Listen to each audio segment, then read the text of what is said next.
Hey there, bookworms. Welcome to Pouring Over Books, a podcast where we dive into the books we love and maybe a few we didn't. I'm your host, LaShawn, and every week I'll be deep diving into what I'm reading, recommendations, and talking about all the things that we love about books.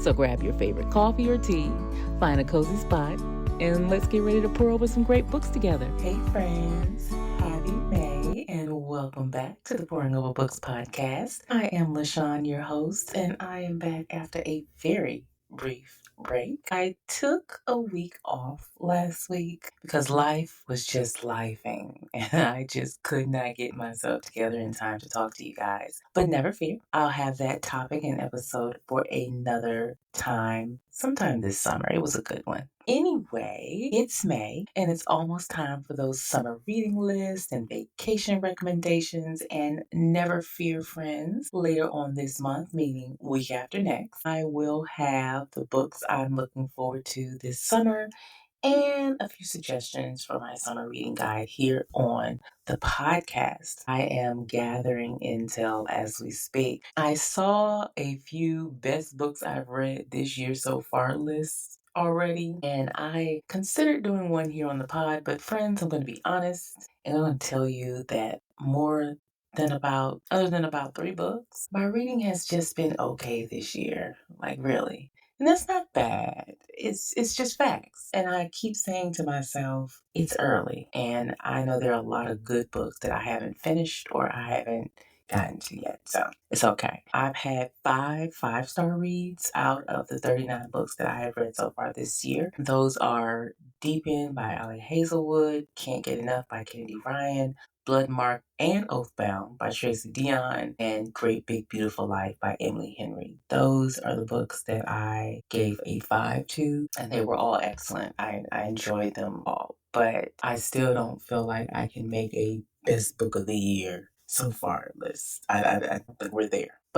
And then another thing is I expected those to be 5 stars. So really nothing has surprised me so far this year. And I mean, like I said, that's okay. I have a few books that I've labeled 4.0 to 4.5 that were very good, but I'm still holding out for that book that makes me gush and recommend to everyone like I did James by Percival Everett last year. Anyway, let's get into what I read in April and the books that are on my radar for May. Now, I only finished 10 books last month, even though I have several ongoing. I mean, literally, I have maybe 6 ongoing, and that is probably why I haven't read my best book of the year because I took on too much. But it is what it is.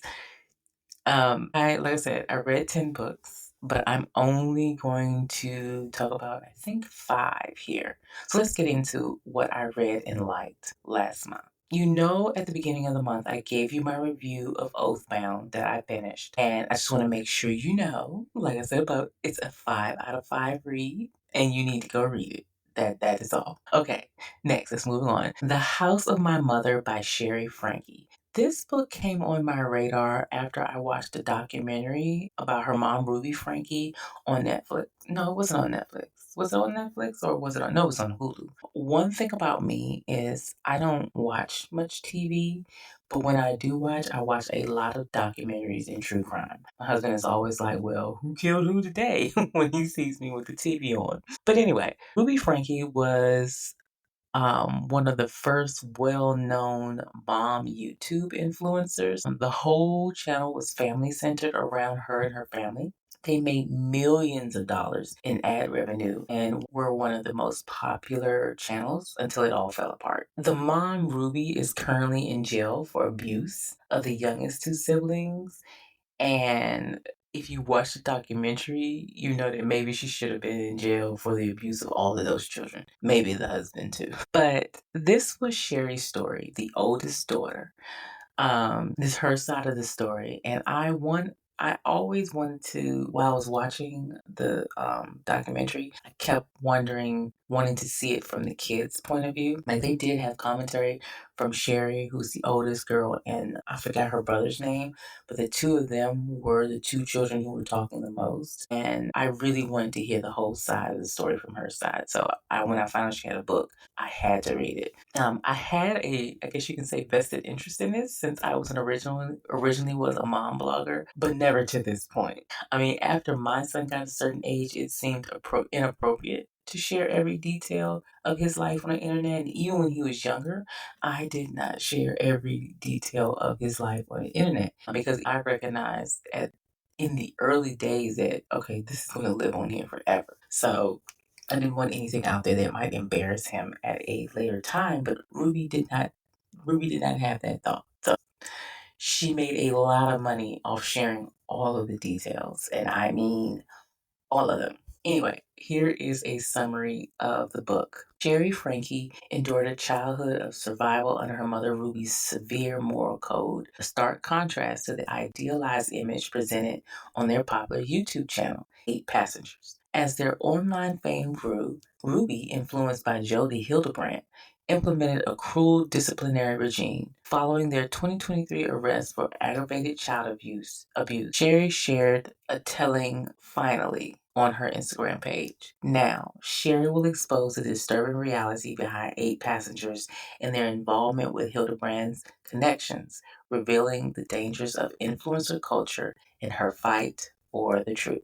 So I must preface this by saying that I never give memoirs a rating because I always feel like you really can't rate someone else's story. It seems wrong to me. You can rate the structure, but usually I just give you a general feel of what I feel about the book. I will say that I respect her decision to leave the underage kid's story out of it, as I agree it should be their story to tell if and when they choose. It was a good insight, I guess you can say, into the life of not only mommy vlogging at its height, but how people can twist religion to suit their own purposes. I was sad for all of the children and what they went through in the name of content, and really upset that the dad had no backbone. Like literally. I still don't think he's completely innocent in all of this, but whatever. It was a good listen though. And I do recommend that if you are interested that you go ahead and read this. It was a good listen. I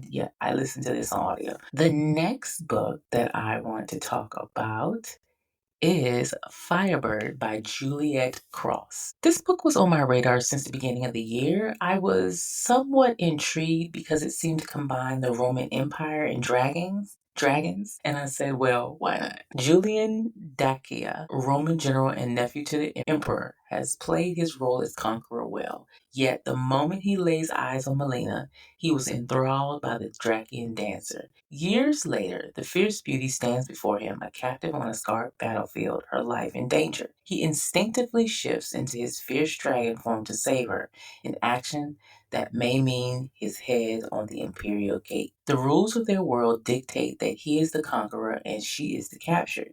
But he and his dragon know one thing.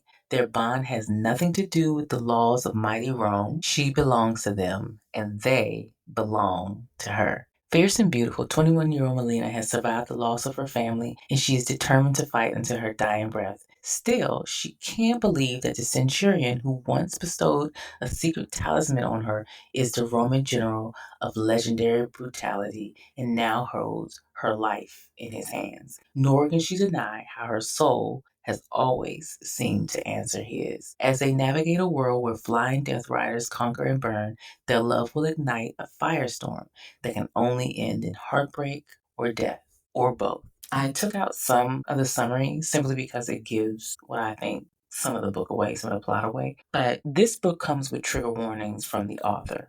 It says Firebird is a fantasy with some dark themes, including elements of master-slave relationship, attempted sexual assault not between main characters, and dubious consent, also not between main characters. Readers who may be sensitive to these elements, please take note. So I went in with some expectations, and let's just say that's not what I got. I read a lot of reviews. I always wait till after I finish a book to read the reviews and after I form my own opinion, but I was just curious. And I read a lot of reviews where people DNF'd it because of the slave master dynamic. And I was like, but it's in the trigger warning. Why did you start if you read the trigger warnings. And it's in the description. So I was confused about that. But I think if they had kept reading a few chapters beyond when they start the master slave relationship, that they would have liked this because she had full consent at all times. Even though, I mean, I guess you could argue when she is the master and he is the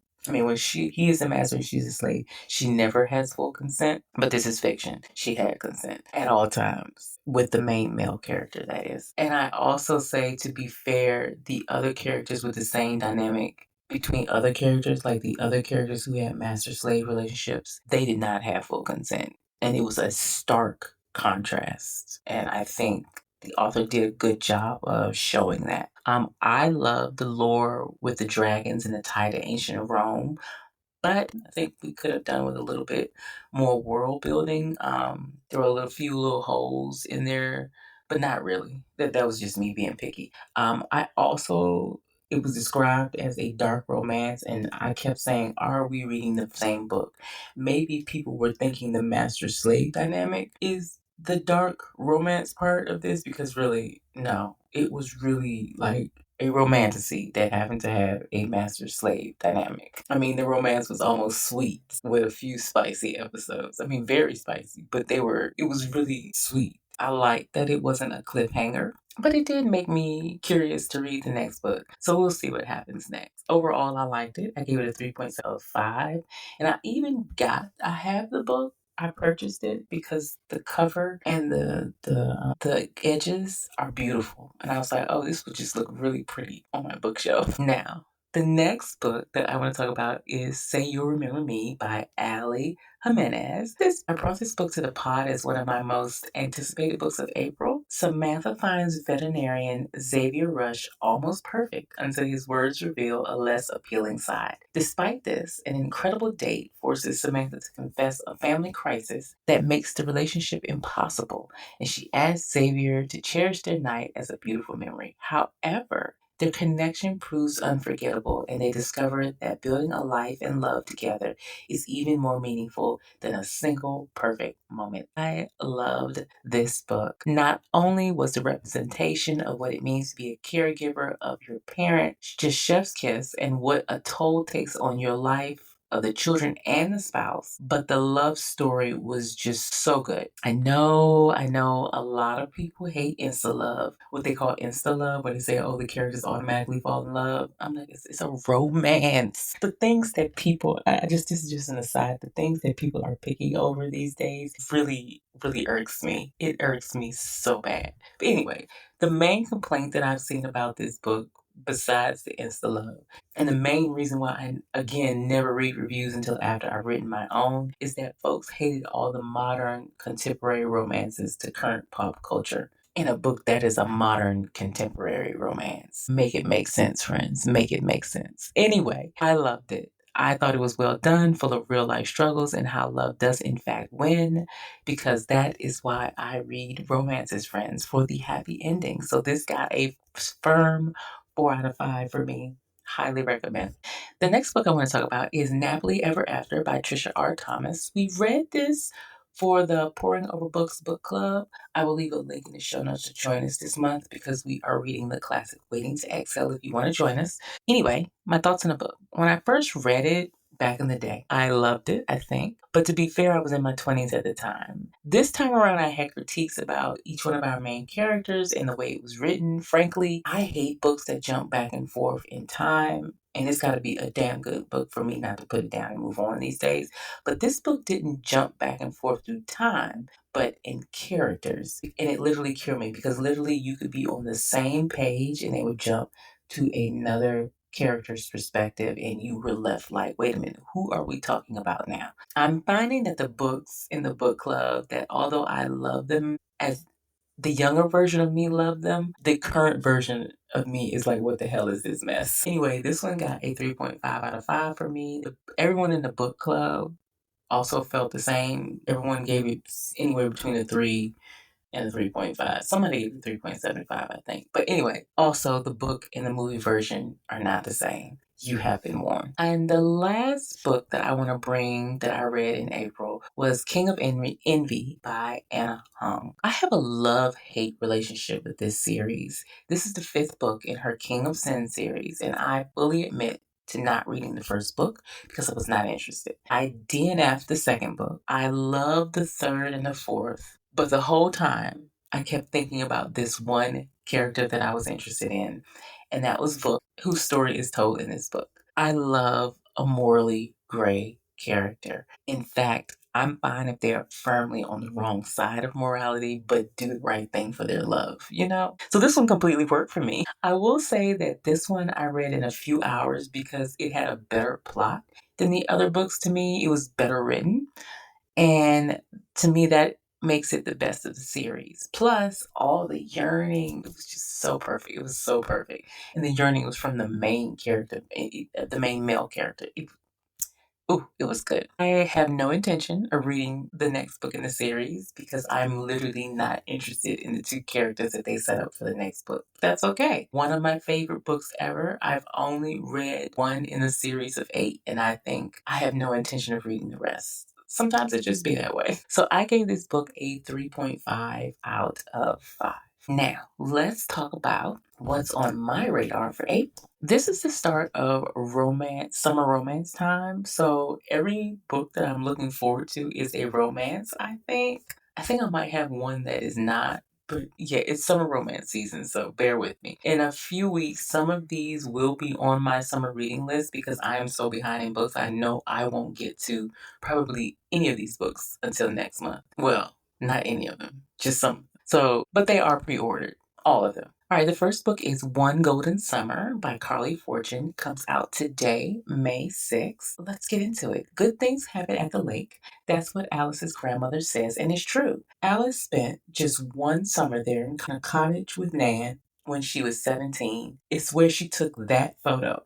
The one of the 3 grinning teenagers in a yellow speedboat, the image that changed her life. Now Alice lives behind a lens. As a photographer, she's most comfortable on the sidelines, letting other people shine. Lately, though, she's been itching for something more, and when Nan falls and breaks her hip, Alice comes up with a plan for them both. Another summer in that magical place, Barry's Bay. But as they settle in, their peace is disrupted by the roar of a familiar boat, yellow boat, and the man driving it. Charlie Florrick was 19 when Alice took his photo from afar. Now he's all grown up, a shameless flirt who manages to make Nan laugh and Alice longs to be a teenager again. When life was simpler, when taking photos was just for fun. Sun-slated days and warm nights on the lake with Charlie are a balm for Alice's soul, but when she looks up and sees his piercing green gaze directly on her, she begins to worry for her heart. Because Alice sees people, and that's why she is so good at what she does, but she's never met someone who looks and sees her right back. I'm interested in this. This is the character Charlie is the brother of from her very first book. You have to read that book to get why this would be interesting. If you've read her other books, you can read this book if you've never read any of her books. But if you've read that first book, this one will be even more interesting to you, maybe. I'm not going to give away why Charlie was interesting in that first book because that gives away some of the plot and that might color your opinion of Charlie. But I will say that I am interested in this book and I'm going to try to save it for my vacation next month, but I doubt that I will be able to. We'll see. The next book on my radar for May is Can't Get Enough by Kennedy Ryan. Comes out May 13th.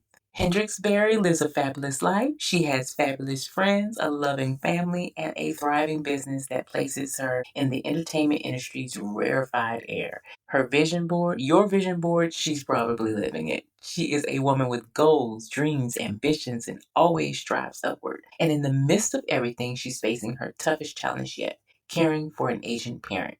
Who has time for romance? From her experience, there's a low ROI on relationships, and anyway, she hasn't met a man who can keep up with her until him. Tech mogul Maverick Bell is a dilemma wrapped in an exquisitely tailored suit and a knee-melting charm. From their first charged glance at a summer's hottest party, Hendrik feels like she's met her match. Only he can't be. Mav may be the first to make her feel this way, seen and desired, but he's the last one that she can have. Forbidden fruit is the juiciest, and this man is off limits if she wants to stay the course that she set for herself. But when Maverick gives chase, pursuing her, spoiling her, understanding her, is it time to let herself have something more?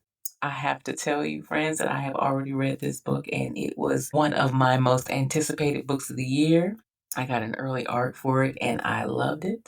5 out of 5, highly recommend it. It was the perfect conclusion to the series and the perfect story for our Hendrix. That's all. Read it when it comes out, pre order it, be at the store ready to pick it up as soon as they open. Do not miss it. The next book that is on my most anticipated list for May is Rewind It Back by Liz Tom Ford that comes out May 20th. If you read a lot of romance series like me, you know that there's always that one character. Like I talked about when I was talking about King of Envy. There's always that one character whose book you are most interested in. For me, it has always been Rio in Liz Tom Ford's Windy City series. He's the best friend of all the girls, and I've been wondering, and so has Rio, when he is going to find love. Well, turns out this is a second chance romance, so I'm so excited to learn about Rio's first love and how on earth they fell apart and how they get back together. I'm going to go ahead and admit I'm not going to be able to hold myself back on reading this one. As soon as it comes out, I will be reading it. I will be reading it. And the next book that is on my list is Problematic Summer Romance by Allie Hazelwood. Allie Hazelwood has been a busy little bee this year. Deep End came out in February? And I just talked about that. And then she let us know that the second book in her Bride series, the Vampire Wolf series, comes out in the fall. And then she randomly let us know that, oh, there's another book out at the end of May. I think people discovered it because it suddenly appeared like on all the websites, but it had no cover. And everybody was like, well, what is this? If you read Not in Love from last year, this book is about the sister of the main male character and his best friend. It is an age gap, which I usually hate, but especially when the female character is under 25. But it's Allie Hazelwood, so I'll give it a chance, and at least he isn't 40. That is another. So it's a big age gap, but it's not horrible. Here, let me tell you what the book is about. Maya Kilgore is 23 and still in the process of figuring out her life. Her Harkness is 38, and Maya cannot stop thinking about him. It's such a cliche, it almost makes my heart implode. Older man and younger woman, successful biotech guy and struggling grad student, brother's best friend, and the girl he never knew existed. As Connor loves to remind her, the power dynamic is too imbalanced. Any relationship between them would be problematic in too many ways to count, and Maya should just get over him. After all, he has made it clear that he wants her gone from his life. But not everything is as it seems, and cliches sometimes become plot twists. When Maya's brother decides to get married on Toromenia, she and Connor end up stuck together in a romantic Sicilian villa for over a week. There on the beautiful I'm sorry, I'm butchering that coast, between ancient ruins, delicious food, and natural caves, Maya realizes that Connor might be hiding something from her. You know, you can guess what it is. And as the destination wedding begins to erupt out of control, she decides that a summer fling might be just what she needs, even if it's a problematic one. I'm going on vacation in June and I will be taking this one with me because it comes out like right after Memorial Day. So I'm just going to hold out. I'm going to exercise some self control and take this one with me. Our vacation, we have to take a road trip to get there. So this is like perfect for me to read in the car. Yes. The last book I think that I want to bring up is Silver Elite by Danny Francis, which is out today. You know how Fourth Wing had a slight buzz before it got released, and then it built and built and built basically by word of mouth? I feel like this book might be similar. I'm starting to see folks talk about this book maybe in March. I randomly saw it on like a few of my favorite Bookstagrammers pages, and I saw it on a few summer reading lists. And I was like, this might be interesting. Then I saw last week, I saw one of my favorite Bookstagrammers just go on and on and on about it. She made like 3 posts, and I was like, whoa. Whoa. And since I trust her judgment because we have similar tastes, when it was an option for my book of the month, I chose it. So let's talk about it. Ren Darlington has spent her whole life in hiding, honing her psychic abilities and aiding the rebel uprising in several small ways. On the continent, being modified means certain death, and Ren is one of the most powerful mods in existence. When one careless mistake places her in the hand of the enemy and she's forced to join their most elite training program, but training for Silver Block can be deadly, especially when you are harboring dangerous secrets, and living in close quarters with everyone who wants you dead. And whatever you do, don't fall for your greatest enemy. As the stakes grow higher, Ren must prove herself to Silverblock. But that's easier said than done when your commanding officer is the ruthless and infuriating, irresistible Cross Redden, who doesn't miss anything when it comes to her. And as war rages between mods like her and those who aim to destroy them, Ren must decide just how far she's willing to go to protect herself and how much the continent is worth saving. So I'll update you. I mean, I kind of want to take it on vacation with me, but I feel like I'm going to read this way before this because I've heard it described as perfect for those of us who entered into dystopian fiction via Hunger Games and Divergent. And that is me. I love dystopian romance more than I love romantasy. So this is on my must read list. I mean, who am I kidding? I'm not going to wait. As soon as this arrives on my doorstep, I'm going to open it.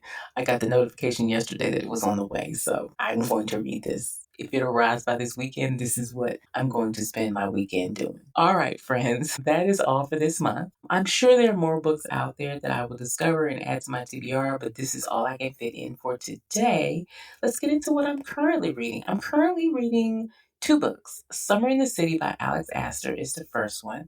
And the sad part is that I had to take this book back to the library because it was late and I could not renew because it's a brand new book. But I was finally getting into it. I had randomly picked it up and couldn't finish it because it was due. It was overdue. So I had to return it. So now I ordered it and I'm waiting for it to come in the mail so I can finish it. I was just going to go to the Libby, but there are 67 holds. So that was a no because I'm mood reader. So I'm in the mood for this book. If I don't get it now before I get Silver Elite, I'm not going to read it. That's just it. But while I wait, I'm reading Waiting to Exhale, like I said earlier. It is a classic for our Pouring Over Books Clubs. This is our pick for May. The premise is when the men in their lives prove less than reliable, Savannah, Bernadine, Gloria, and Robin find new strength through a rare and enlightening friendship as they struggle to regain stability and an identity that they don't have to share with anyone because for the first time in a long time, their dreams are finally off. If you haven't seen the Whitney Houston, Angela Bassett movie or read this book, get your life friends. This book came out in 1992, so I personally came of age in that era. I think the movie came out in 96. I am enjoying revisiting this book. Terry McMillan is the OG and one of the first fiction authors who just told a really good story with good writing that I encountered. So I'm enjoying my reread of this book. In the meantime, I am listening to The Night and the Moth by Rachel Gilling, which comes out May 10th. This is marketed as a romantasy, but I'm still waiting for the romantasy bit. I'll say it's more fantasy with romantic elements, maybe. It's not that it's not good. The world building is lovely, it's nice, and it has this lush gothic feeling. And I kind of like the main character, but I also kind of want to smack her. So it's perfect, really. The author of this wrote the Shepherd King duology, and I love that. So I was eager to start this one. I will review this closer to the release date. I think I'm about 60% in, maybe 70, but I will let you know. Currently loving this just came across my feed. I have to include it. James by Percival Everett, the book that I said that was my book of the year last year, that I'm still recommending, has been awarded the 2025 Pulitzer Prize in fiction. It is not a secret. It is my favorite book last year, and I am so happy to see it get this prize because it's well deserved, and I will recommend this book forever and ever and ever. Amen. Okay. So I will be back next week with another episode. But in the meantime, thank you for being here. And please remember to hit that follow button so that you can get a new episode every Tuesday. And also, please consider giving me a review on iTunes, pretty please, because that helps us find new bookish friends and that helps us grow. All right, friends, you can find me on Instagram and TikTok at LaShawn Wilts or on my Substack, Letter to LaShawn. Anyway, friends, I will talk to you next week. I hope you read a good book in the meantime. Bye bye.